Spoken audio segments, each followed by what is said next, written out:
Hello and welcome everyone. तो last class में हमने income from house property start किया था। आज हमें उसका इंटरेस्ट ऑन लोन वाला पार्ट करना है और थोड़ा बहुत जो बचा हुआ पार्ट है वो करना है। तो अगर आपने प्रीवियस वाला लेक्चर नहीं देखा है ना, तो उसको मैंने लिंक डिस्क्रिप्शन में दे दिया है, पहले उसको देख लीजिएगा so that you can understand this one. Okay, so let's get started with the interest on loan. अच्छा, जब भी आप कोई घर खरीदने के लिए या घर का कंस्ट्रक्शन करवाने के लिए लोन लेते हैं ना, तो उसके इंटरेस्ट पे उस लोन पे आपने जो इंटरेस्ट पे किया होता है ना, उस पे आपको डिडक्शन मिलता है। ये हमने लास्ट क्लास में देख लिया था। अभी हमें क्या देखना है कि ये जो इंटरेस्ट पे डिडक्शन मिलता है ना, ये दो टाइप का इंटरेस्ट होता है। पहला होता है आपका प्री कंस्ट्रक्शन, ठीक है, कंस्ट्रक्शन के पहले, जब आपका कंस्ट्रक्शन कंप्लीट नहीं हुआ है तब तक का। और दूसरा होता है आपका पोस्ट कंस्ट्रक्शन, ठीक है। हमें ये दोनों ही कैलकुलेट करने होते हैं, दोनों को ऐड करेंगे और फिर फाइनल अमाउंट पे आपको डिडक्शन मिल जाएगा। अब पोस्ट कंस्ट्रक्शन तो बहुत ईजी है। सपोज़ मैंने बोला कि मैंने 5 लाख का लोन लिया था at the rate of 10% per annum interest. घर बनवाने के लिए या घर खरीदने के लिए 5 लाख रुपए का लोन लिया था at the rate of 10% per annum interest. तो मेरा इंटरेस्ट कितना हुआ? 5 लाख पे 10%, सीधा सीधा 50,000। ठीक, इसमें तो कोई दिमाग नहीं लगा एक्स्ट्रा, सीधे सीधे कैलकुलेट हो गया। प्री कंस्ट्रक्शन में हमें थोड़े थोड़े कुछ कुछ कैलकुलेशन करनी पड़ती है, ठीक है। तो वो देखते हैं कि इसको कैसे कैलकुलेट करते हैं। सबसे पहले हम देखेंगे कि मेरा कंस्ट्रक्शन स्टार्ट किस दिन हुआ है, ठीक है। स्टार्ट डेट ऑफ कंस्ट्रक्शन, आपका घर का कंस्ट्रक्शन करवा रहे हैं अगर, तो किस दिन से कंस्ट्रक्शन स्टार्ट हुआ है। दूसरा हम देखते हैं एंड डेट, कि कंस्ट्रक्शन आपका किस दिन ख़त्म हुआ है, ठीक है। और ख़त्म होने के पहले वाले 31 मार्च को ले लेते हैं। जैसे मान लो अगर आपका एंड डेट आया है 1 सितंबर 2017, ठीक है, तो हम 1 सितंबर ना लेके क्या ले लेंगे, 31 मार्च 2017। मतलब जो भी आपका एंड डेट है ना कंस्ट्रक्शन का, उसके पहले वाला 31 मार्च ले लेते हैं, क्योंकि 1 अप्रैल से हमारा नया फाइनेंशियल ईयर स्टार्ट हो जाता है, इसलिए 31 मार्च ले लेते हैं, ठीक है। अब ये जो दोनों डेट्स आई ना, इन दोनों डेट्स के बीच में जितना टाइम पीरियड है ना, उतने के लिए ही इंटरेस्ट निकालते हैं। अब ये हम एग्जाम्पल से समझेंगे तो अच्छे समझ में आएगा। जैसे सेम एग्जाम्पल पे लेते हैं, देखो मान लेते हैं कि मेरी स्टार्ट डेट थी कंस्ट्रक्शन की 1 मार्च 2015, और मेरी एंड डेट है कंस्ट्रक्शन की 1 मई 2016, ठीक। और मैंने लोन लिया है मैंने 5 लाख का, जिस पे 10% का पर एनम इंटरेस्ट है, ठीक। अब देखिए, स्टार्ट डेट मैंने ये ले ली, ठीक है, कोई मसला नहीं है। एंड डेट में क्या लूँगी? 1 मई के पहले वाला 31 मार्च, मतलब मैं डेट ले लूँगी 31 मार्च 2016, ठीक है। अब इस डेट का कोई काम नहीं है। हमें देखना है क्या कि 1 मार्च से 1 मार्च 2015 से 31 मार्च 2016 के बीच में कितना टाइम पीरियड है? 13 मंथ्स का, ठीक है। कितना टाइम पीरियड है? 13 महीने का, ठीक। अब ज़रा कैलकुलेट करते हैं। 5 लाख का लोन था मेरा, इंटरेस्ट कितना था? 10%, मतलब 10 × 100। अच्छा, इसको सीधे सीधे कैलकुलेट कर देंगे तो 50,000 आ जाएगा, which is your post construction वाला इंटरेस्ट, ठीक है। बट हमें प्री कंस्ट्रक्शन निकालना है, तो हमें इतने ही टाइम पीरियड के लिए निकालना है, इंटू 13 मंथ्स, मतलब इंटू 13/12। तो ये जो भी आपका आंसर आएगा ना, वो होगा आपका प्री कंस्ट्रक्शन का, ठीक है, प्री कंस्ट्रक्शन वाला लोन, इंटरेस्ट ऑन लोन, ठीक है। और जितना भी आंसर आता है उतना एक ही बार में डिडक्शन नहीं मिलता, वो हमें प्री कंस्ट्रक्शन का जो लोन होता है ना, इंटरेस्ट होता है, उसको हम 5 साल तक डिडक्ट करते हैं। मतलब कि जितना भी आपका इंटरेस्ट आ रहा है उसको डिवाइड बाय 5 करते हैं, और वो डिडक्शन आपको 5 साल तक मिलती रहती है, ठीक है। एक साल में पूरा पूरा बेनिफिट नहीं मिलता है। अच्छा, इसके बारे में आप ज़रा जितना पढ़ा है उतना देख लेते हैं। इंटरेस्ट ऑन लोन में हमने क्या किया प्री कंस्ट्रक्शन में? सबसे पहले स्टार्टिंग डेट ऑफ कंस्ट्रक्शन देखी।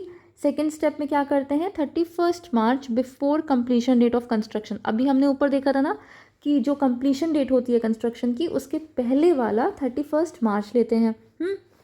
उसके बाद इन दोनों के बीच का जो टाइम पीरियड आया है ना, उतने पे इंटरेस्ट निकालते हैं। स्टेप 3 में आपको इंटरेस्ट निकालना है, which is equal to loan into the rate of interest into period between this step and this step, ठीक। और फाइनली आपका जो इसका आंसर आया होता है ना, उसको डिवाइड बाय 5 करते हैं। डिवाइड बाय 5 क्यों करते हैं? बिकॉज जो आपको ये डिडक्शन का बेनिफिट मिल रहा है ना, आपको डिडक्शन का बेनिफिट मिल रहा है ये 1 साल में नहीं मिलता, 5 साल तक मिलता है। तो आप 5 साल के लिए आप सेम बेनिफिट अगर आपको मिलना है तो आप क्या करोगे, उसको डिवाइड बाय 5 कर दोगे और 5 साल तक वो बेनिफिट ले सकते हो। ठीक, अब हम आगे देखते हैं सेल्फ ऑक्यूपाइड हाउस के बारे में। अच्छा, अभी तक हम क्या देख रहे थे कि हमने अगर घर रेंट पे दिया है तो इनकम फ्रॉम हाउस प्रॉपर्टी का क्या सीन होता है। अब अगर ऐसा है कि आपने घर रेंट पे दिया ही नहीं है और आप उसमें खुद रहते हैं तो it will be a self occupied house. ठीक है, तो उसका वैल्यूएशन कैसे करते हैं वो देखते हैं। अब देखिए, हमने पहले क्या किया था, क्वेश्चन स्टार्ट किया था GAV से, ठीक है, ग्रॉस एनुअल वैल्यू से, जिसमें हम निकालते थे रेंट। अब अगर हम घर में खुद रह रहे हैं तो वहाँ का तो कोई रेंट हमें रिसीव नहीं हो रहा, तो इसकी GAV वगैरह नहीं होती। इस क्वेश्चन को स्टार्ट करते हैं हम सीधा एनुअल वैल्यू से, ठीक है। और अगर GAV नहीं है तो एनुअल वैल्यू भी नहीं होती, तो इसकी एनुअल वैल्यू भी कितनी होती है, निल। एनुअल वैल्यू निल होती है। अब अगर आप लोग लास्ट क्लास को याद करिए तो एनुअल वैल्यू में से हमें 2 डिडक्शंस मिलते थे, ठीक है, स्टैंडर्ड डिडक्शंस अंडर सेक्शन 24। पहला डिडक्शन क्या था, 30% ऑफ एनुअल वैल्यू। अब इसमें देखिए, लेट आउट हाउस के लिए तो ठीक था, बट अगर सेल्फ ऑक्यूपाइड हाउस की एनुअल वैल्यू निल है, जो कि सेल्फ ऑक्यूपाइड हाउस की एनुअल वैल्यू हमेशा ही निल रहेगी, तो अगर एनुअल वैल्यू निल है या ज़ीरो है तो उसका 30% कितना होगा, वो भी ज़ीरो ही होगा। ठीक है, और आपको सेकेंड डिडक्शन क्या मिलती है, इंटरेस्ट ऑन लोन की, जिसकी बात हमने अभी जस्ट की है। सेकेंड डिडक्शन क्या मिलती है, इंटरेस्ट ऑन लोन की। अब ऐसे देखो, अगर आपने ज़ीरो में से कुछ माइनस किया है, आपका इंटरेस्ट ऑन लोन जो भी आ रहा है, सिर्फ आपको एक ही चीज़ माइनस करनी है, तो आपका ये आंसर भी तो नेगेटिव में ही आएगा, ये आंसर नेगेटिव में आएगा। दैट मीन्स कि आपको इनकम नहीं हो रही है, आपको क्या हो रहा है, लॉस हो रहा है फ्रॉम हाउस प्रॉपर्टी। ठीक है, अगर आपकी प्रॉपर्टी लेट आउट होती तो आपको इनकम होती हाउस प्रॉपर्टी से, बट अगर आपका सेल्फ ऑक्यूपाइड हाउस है ना, तो आपको लॉस हो रहा है हाउस प्रॉपर्टी से। बट इसका ये मतलब नहीं है कि आपको पर्सनल लॉस हो रहा है, मतलब समझना इस चीज़ का। देखो, हम लोगों ने बेसिक्स के चैप्टर में जो पढ़ा था ना, 5 हेड्स ऑफ इनकम, अगर नहीं पढ़ा है तो उसको पहले पढ़ लीजिएगा, मैंने उसका लिंक डिस्क्रिप्शन में दिया है, उसके बाद ये देखिएगा। ठीक, उसमें हमने क्या पढ़ा था कि मेरी सैलरी की इनकम होती है, हाउस प्रॉपर्टी की इनकम होती है, PGBP की इनकम होती है, मतलब बिजनेस या प्रोफेशन की इनकम होती है, कैपिटल गेन की इनकम होती है, और अदर सोर्सेज की इनकम होती है। ये 5 हेड्स ऑफ इनकम मिला के हम बोलते हैं क्या, ग्रॉस टोटल इनकम या फिर GTI। अब ऐसे सोचो कि मान लो किसी की सैलरी इनकम है 10 लाख, और हाउस प्रॉपर्टी से भी उसकी इनकम है 2 लाख, बाकी कोई इनकम नहीं है, ऐसा अज्यूम कर लेते हैं। तो GTI कितनी हो गई, 12 लाख। और अगर हम माने कि बिना किसी डिडक्शन के, कोई डिडक्शन नहीं है, तो उसको 12 लाख पे टैक्स देना पड़ेगा। ठीक, ये नॉर्मल सेंस था। अगर सेल्फ ऑक्यूपाइड हाउस की बात करें, सेल्फ ऑक्यूपाइड हाउस की बात करें तो सैलरी 10 लाख, और सेल्फ ऑक्यूपाइड हाउस में हमें क्या होता है, लॉस फ्रॉम हाउस प्रॉपर्टी, हमेशा ये नेगेटिव में ही आएगा। क्यों, ज़ीरो से कुछ भी माइनस करेंगे तो अमाउंट तो आपका नेगेटिव ही आएगा ना। तो मान लो आपका हाउस प्रॉपर्टी से सिर्फ सेल्फ ऑक्यूपाइड थी तो आपको लॉस हो गया, तो ये माइनस में चला गया, तो आपकी GTI कितनी आई, 10 में से 2 माइनस कर देंगे, 8 लाख। तो अब आप क्या प्रेफर करेंगे, 12 लाख पे टैक्स देना या 8 लाख पे टैक्स देना, ऑब्वियसली 8 लाख पे टैक्स देना। ठीक है, तो लॉस फ्रॉम हाउस प्रॉपर्टी को हम लिख रहे हैं लॉस, बट इन जनरल हमारे लिए तो ये अच्छी बात है ना, हमें टैक्स कम देना पड़ रहा है। बट सेल्फ ऑक्यूपाइड हाउस में हमें सिर्फ इतना पता रखना है कि एनुअल वैल्यू निल होगी, GAV से स्टार्ट नहीं करते हैं क्वेश्चन, एनुअल वैल्यू से करते हैं, विच इज़ ऑलवेज निल। ठीक है, उसका 30% निकालेंगे, ऑब्वियसली वो भी निल आएगा। तो इसमें बस एक ही चीज़ का कैलकुलेशन करना होता है हमें, which is interest on loan. अब ज़ीरो में से आप इंटरेस्ट ऑन लोन जो भी माइनस करोगे तो आपका आंसर नेगेटिव में ही आएगा हमेशा, इसीलिए सेल्फ ऑक्यूपाइड हाउस हमेशा हमें लॉस फ्रॉम हाउस प्रॉपर्टी ही देता है। ठीक, अच्छा, अब देखो, अब आप ये सोच सकते हैं कि अगर सेल्फ ऑक्यूपाइड हाउस से हमें बेनिफिट हो रहा है, जो कि यहाँ पे मैंने दिखाया, अगर हमें बेनिफिट हो रहा है तो हम यही क्यों ना दिखाएं कि हमने घर रेंट पे दिया ही नहीं, हम तो घर में खुद ही रहते थे। तो इसके लिए इनकम टैक्स एक्ट ने क्या बोला है कि अगर आपके पास 2 से ज़्यादा घर हैं, और आप कह रहे हो कि आपके पास 4 घर हैं, सपोज़ आपने कहा कि आपके पास 4 घर हैं और आपके चारों घर सेल्फ ऑक्यूपाइड हैं, मतलब चारों घर में आप ही रह रहे हो, आपके रिलेटिव्स रह रहे हैं, ठीक है। आपने कहा चारों घर सेल्फ ऑक्यूपाइड हैं, तो ऐसा नहीं है कि आपकी टैक्सेबिलिटी नहीं होगी, आपको छूट मिल जाएगी। उसमें से दो घर को इनकम टैक्स डिपार्टमेंट मान लेगा सेल्फ ऑक्यूपाइड, और बाकी के जो दो घर होंगे ना उसको हम लेट आउट मान लेंगे, मतलब कि मान लेंगे कि वो किराए पे हैं। अगर आपके पास 3 घर हैं तो भी हम 2 घर को सेल्फ ऑक्यूपाइड, मतलब मैक्सिमम 2 घर को सेल्फ ऑक्यूपाइड माना जा सकता है। उसके बाद अगर आप कोई घर सेल्फ ऑक्यूपाइड एक्चुअल में भी है ना, तो भी हम उसको सेल्फ ऑक्यूपाइड लेट आउट मान के उस पर टैक्स लगा देते हैं। Is that clear? अभी कुछ चीज़ें हमें इसमें और देखनी है, जैसे कि ये देख लो। In case of self-occupied house, the maximum limit for deduction of interest on loan shall be 30,000 if the loan is taken on or before 31st March 1999 and 2 lakh if the loan is taken after 31st March 1999. Basically कहने का मतलब क्या है, interest on loan जितना हमने निकाला था ना, अगर लेट आउट हाउस है तब तो कोई दिक्कत नहीं है, नॉर्मल आपने जितना निकाला था सीधा सीधा लिख दो। बट अगर सेल्फ ऑक्यूपाइड हाउस है और आपने लोन 31 मार्च 1999 के पहले लिया हुआ है, तो मैक्सिमम इंटरेस्ट 30,000 का ही आपको डिडक्शन मिलेगा। ऑल्दो अब आपको इसके क्वेश्चंस नहीं मिलेंगे जो कि आपने लोन 1999 के पहले का लिया हो। तो अगर आप ये नहीं भी याद रखते हैं ना तो कोई प्रॉब्लम नहीं है, आपको ये 2 लाख का फिगर याद होना चाहिए। बिकॉज 1999 1 अप्रैल से अगर आपने कभी भी कोई भी लोन लिया है सेल्फ ऑक्यूपाइड हाउस के कंस्ट्रक्शन के लिए, तो उसके लिए मैक्सिमम इंटरेस्ट ऑन लोन के डिडक्शन की लिमिट कितनी है, 2 लाख रुपए, ठीक है। ये याद होना चाहिए। But this is only for self occupied house, ठीक है, only for self occupied house. ये लिमिट उसके लिए नहीं है लेट आउट हाउस के लिए। क्यों? क्योंकि लेट आउट हाउस में आपका जितना भी आंसर आ रहा है ना, जितना भी इंटरेस्ट ऑन लोन है, पूरा डिडक्शन मिल जाता है। This is only for self occupied house. अगला क्या है आपका, the benefit of nil annual value shall be allowed for 2 self occupied house. जो मैंने अभी बताया था कि 2 सेल्फ ऑक्यूपाइड हाउसेस के लिए आपका ये निल एनुअल वैल्यू वाला काम चल जाएगा। बाकी अगर आप बोल भी रहे हो ना कि सेल्फ ऑक्यूपाइड है, तो भी हम उसे लेट आउट मान के उस पर टैक्स लगा देंगे। आगे आते हैं हम, प्रॉपर्टी ओन्ड बाय को ओनर्स। मतलब मान लीजिए कि कोई घर है जो कि दो लोग को ओन करते हैं, ठीक है। मतलब मिस्टर एक्स भी उसी के ओनर है और मिस्टर वाई भी उसी के ओनर हैं, ठीक है। 2 लोग उस घर को ओन करते हैं। ऐसे केसेस में क्या होगा, दोनों को ही ये डिडक्शन मिलेगी 2 लाख रुपए वाली, ठीक है। Where the property is self occupied by the co owners, each one will be entitled to the deduction of 30,000 या फिर 2 lakh on interest on loan. 30,000 तो अब नहीं ही होता है क्योंकि 1999 के पहले वाले लोन्स तो अब क्या ही होंगे आपके क्वेश्चन के अकॉर्डिंग, ठीक है। तो 2 लाख का अमाउंट याद रखना। अब एक क्वेश्चन देख लेते हैं कि आपको थोड़ा आइडिया लगे कि कैसे सॉल्व करना है। ये क्वेश्चन देखिए, mister x has furnish the following information regarding his house property. Fair rent है 8 लाख, म्यूनिसिपल रेंट है 10 लाख, एक्चुअल रेंट है 1 lakh per month, municipal taxes हैं 10%, और फिर क्या है, mister x took a loan of 20 lakh at the rate of 10% per annum interest for the construction of the house. 20 lakh का loan लिया है 10% इंटरेस्ट पे, and the construction was started on 1 October 2020 and it was completed on 1 October 2021. एक नई चीज़ लिखी है यहाँ पे, there was a vacancy of 2 months। अच्छा, वेकेंसी का मतलब क्या, आपका घर खाली रहा है 2 महीने, मतलब 12 में से 10 महीने किराया आया, 2 महीने आपका किराया नहीं आया है। क्यों? क्योंकि आपका घर खाली पड़ा था 2 महीने के लिए। अब क्या बोल रहे हैं, compute the income from house property.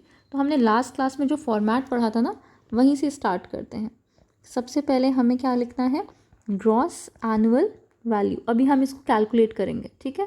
Gross annual value में से हम माइनस करेंगे क्या, municipal tax minus municipal tax हमें क्वेश्चन में दिया होता है हमेशा, आप अभी देखे होंगे क्वेश्चन में लिखा था।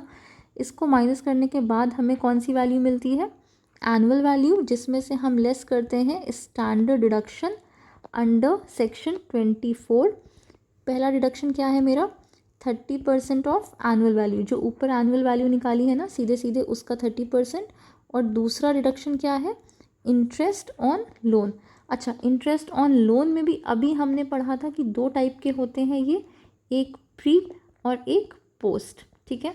और इन सबको माइनस करने के बाद जो वैल्यू आएगी वो होगा मेरा इनकम फ्रॉम हाउस प्रॉपर्टी। ठीक है, इनकम फ्रॉम हाउस प्रॉपर्टी। अब हम स्टार्ट करते हैं जीएवी या फिर ग्रॉस एनुअल वैल्यू निकालने से। ठीक है, हमें सबसे पहले जीएवी निकालनी है, जो कि निकालना हमने कल सीखा था, मतलब लास्ट क्लास में सीखा हुआ था। ठीक है, अब देखिए इसके साथ आपका रिवाइज भी हो जाएगा। जीएवी के लिए मैंने क्या बताया था, सबसे पहले हम कंपेयर करते हैं फेयर रेंट को म्युनिसिपल रेंट से। और किसको सिलेक्ट करते हैं, विच एवर इज़ हायर। तो 8 लाख और 10 लाख में से ज़्यादा क्या है, 10 लाख, तो हमने 10 लाख को ले लिया। इसको वैसे तो हम कंपेयर करते स्टैंडर्ड रेंट से, बट मेरे पास क्वेश्चन में स्टैंडर्ड रेंट दिया ही नहीं है, तो हम इसको सीधे सीधे कंपेयर करेंगे किससे, एक्चुअल रेंट से। अच्छा, एक्चुअल रेंट इन्होंने मंथली दिया हुआ है 1 लाख पर मंथ, तो इसको एनुअल कर लो। 1 लाख अगर पर महीने का है तो साल भर का कितना हो गया, 12 लाख। तो अब हम इसको किससे कंपेयर करेंगे, म्युनिसिपल रेंट को एक्चुअल रेंट से, और किसे सिलेक्ट कर लेंगे, विच एवर इज़ हायर। तो 10 लाख और 12 लाख में से ज़्यादा कौन सा है, 12 लाख ज़्यादा है। अब देखो टेक्निकली 12 लाख ही आपकी जीएवी हो जानी चाहिए थी, लेकिन क्वेश्चन के लास्ट में लिखा हुआ है वैकेंसी है 2 महीने की। तो आपने 12 लाख जो निकाला है ना, बिल्कुल सही निकाला है, लेकिन क्वेश्चन में क्या लिखा है, वैकेंसी है 2 महीने की, मतलब 2 महीने का रेंट नहीं आया है आपको, 2 महीने का रेंट नहीं आया है। और 1 महीने का रेंट कितना था, 1 लाख, तो 2 महीने का रेंट कितना हो गया, 2 लाख, मतलब 2 लाख रुपए आपको मिले ही नहीं। तो इसमें से 2 लाख रुपए माइनस कर देंगे और फाइनली आपका आंसर क्या आएगा, 10 लाख्स। ठीक है, तो ये 10 लाख्स हो जाएगी आपकी ग्रॉस एनुअल वैल्यू। ठीक, ग्रॉस एनुअल वैल्यू कितनी हो गई, 10 लाख्स हो गई। कैसे आई है फिर से देखिए, पहले फेयर रेंट और म्युनिसिपल रेंट को कंपेयर किया, 8 और 10 में से क्या ज़्यादा था, 10 लाख्स, तो 10 लाख्स को सिलेक्ट कर लिया। इसके बाद इसको कंपेयर किया एक्चुअल रेंट से। एक्चुअल रेंट अगर 1 लाख पर मंथ है तो साल भर का कितना होगा, 12 लाख्स होगा ना। 10 और 12 को कंपेयर किया तो कितना आया, विच एवर इज़ हायर, तो हायर कौन सा है, 12 लाख। तो वैसे मेरी जीएवी 12 लाख होनी चाहिए थी अगर क्वेश्चन में वैकेंसी ना दी होती तो, बट क्वेश्चन में वैकेंसी दी हुई है 2 महीने की। वैकेंसी का मतलब घर वेकेंट था, खाली पड़ा हुआ था 2 महीने के लिए, तो 2 महीने कोई किराया नहीं आया। अगर 1 महीने का किराया 1 लाख रुपए है तो 2 महीने का किराया 2 लाख रुपए हो गया। 2 लाख रुपए माइनस कर दो, क्यों, क्योंकि इतना किराया हमें मिला ही नहीं। 12 में से 2 माइनस करेंगे, 10 लाख्स आ गया। 10 लाख्स क्या है, मेरी ग्रॉस एनुअल वैल्यू। इससे माइनस करना है हमें म्युनिसिपल टैक्सेस, जो कि दिए हुए हैं 10%। अच्छा, 10% किसका होता है, कल मैंने बताया था जीएवी का 10% नहीं होता, म्युनिसिपल रेंट का 10% निकालते हैं। अब इसमें म्युनिसिपल रेंट भी 10 लाख है और जीएवी भी 10 लाख है, ये कोइंसिडेंस हो गया है, तो आपका म्युनिसिपल टैक्स कितना आएगा, 1 लाख।